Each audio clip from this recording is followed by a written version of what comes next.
Low scoring ম্যাচে কোনোরকমে জয় পেল দক্ষিণ আফ্রিকা।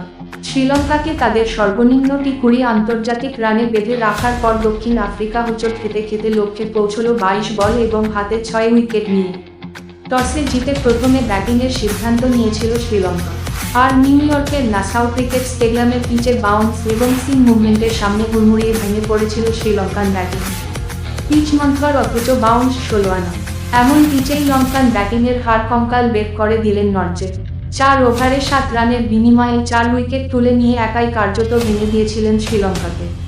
শ্রীলঙ্কার শুরুটা হয়েছিল পিচের মতোই মন্থর গতিতে। প্রথম 5 ওভারে মাত্র 24 রান তুলতে পেরেছিল। তারপর পুরোটাই হয়ে থাকল দুঃস্বপ্নের মতো। কোনো শ্রীলঙ্কার ব্যাটারই খাপ খাইয়ে নিতে পারেনি পিচের গতির সঙ্গে। 10 ওভার শেষে শ্রীলঙ্কার স্কোর ছিল 40-5। ধসিয়ে দিয়েছিলেন নর্জে। দক্ষিণ আফ্রিকার ক্রিকেট ইতিহাসে বিশ্বকাপের সেরা বোলিং পারফরমেন্স উপহার দিয়ে অ্যাঞ্জেলো ম্যাথিউস কোনোরকমে 16 করে যান। তবে শ্রীলঙ্কা 77 রানেই অল আউট হয়ে যায়।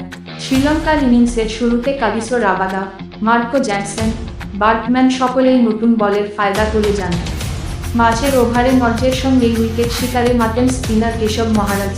রাবাদা, মহারাজ দুজনে 2 উইকেট দখল করেন। মাত্র 78 রান তাড়া করে সহজেই জিতবে প্রোটিয়াজরা, এমনটাই ভাবা হয়েছিল।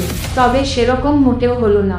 রেজা হেন্ড্রিক্স এবং ক্যাপ্টেন আইডেন মার্করাম শুরুতেই আউট হয়ে যান। কুইন্টন ডিকক এবং ক্রিস্টান স্টাবস টিকে থাকলেও কখনোই স্বচ্ছন্দ ছিলেন না দুজনে।